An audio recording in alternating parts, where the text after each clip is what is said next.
Welcome back to the channel, everybody.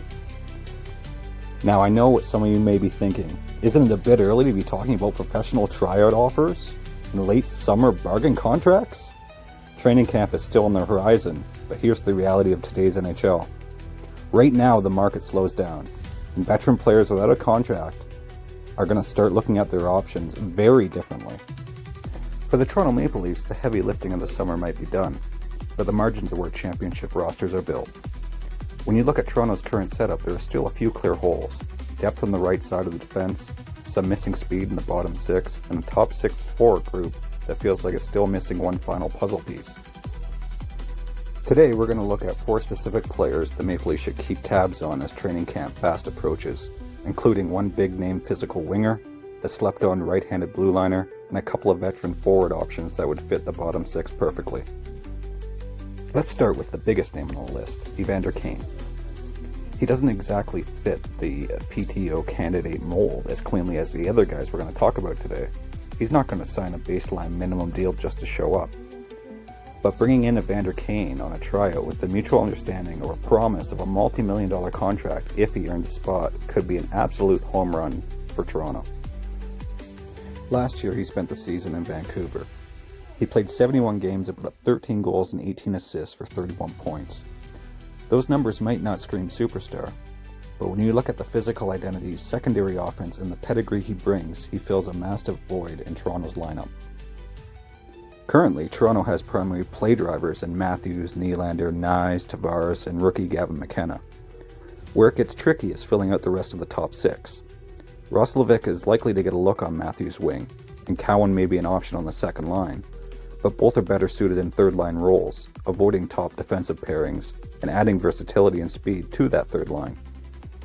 Adding the battle-tested Evander Kane to that group can give Toronto's new coaching staff a lot more options, potentially sliding Nyes or Cowan to the right side and giving that third line a more offensive punch.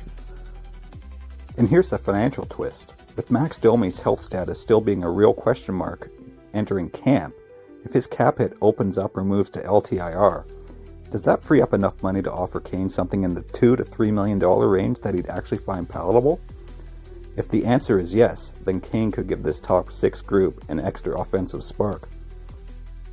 Next on the list is a player I'm shocked hasn't been locked up on a guaranteed contract yet, Nick Blankenburg.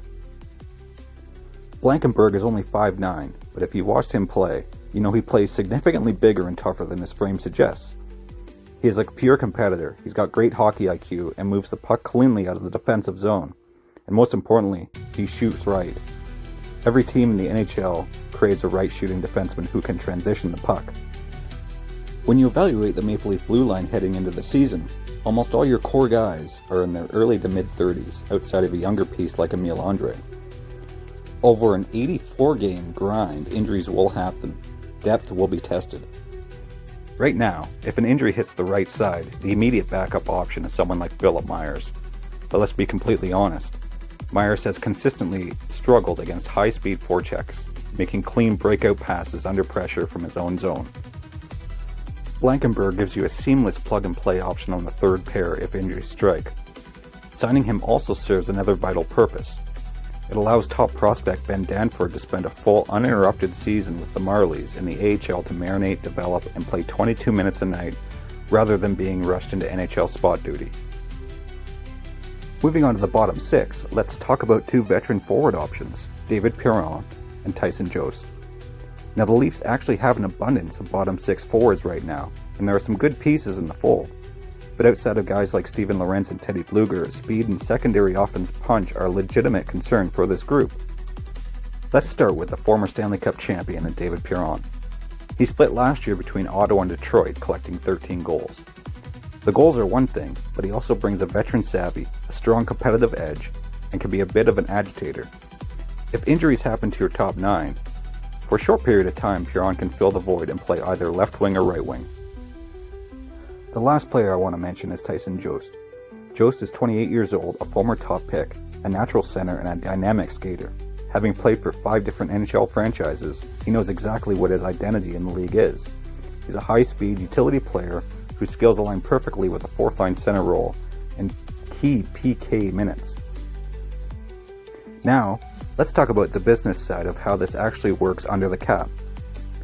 For guys like Blankenburg, Puron, and Jost, their salary demands are almost certainly going to line right around the threshold of money you can send down to the AHL without incurring a salary cap penalty, roughly about $1.2 million this year. If you look at how the Leafs management has operated through various different GMs, they love a very specific contract structure for these late season depth pickups, attaching a second year at or near league minimum money. Why, you may ask? Well, it's a win-win strategy. For the player, it guarantees financial security and a 2-year commitment, even if they do end up spending time in the AHL. For the Leafs, a 2-year deal creates waiver protection. Other teams are far less likely to claim a veteran player off of waivers if he has a second year attached to his contract, meaning Toronto gets to keep their insurance depth intact with the Marlies. The Leafs signed Zach McEwen for that purpose with a second year attached. They also signed Philip Myers a few years ago, and now he's entering the last year of that deal. The Leafs actually do have depth in their bottom six, with Lorentz on the outside looking in, and a hungry group of Marlies like Quillen and Grew, and others. Management is going to have some tough choices at the bottom of the roster to make. With an expanded 84-game regular season schedule, and aspirations for a deep, grueling playoff run, having versatility depth pieces that offer completely different looks isn't just a luxury, it's a necessity. Those are some of the key names I'm keeping a close eye on as training camp draws closer. Whether it's Evander Kane or solidifying the bottom end of the roster with Blankenburg, Puron, or Jost, Toronto has options to make this team tougher to play against. But I want to hear from you. Which of these veteran players do you think could help this Maple Leaf team? Is there another free agent or PTO target out there you think John Chaika should target? Please drop your thoughts in the comments section below.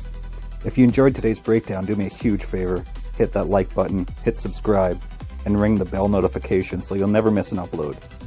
Thanks for watching, and I'll see you on the next one.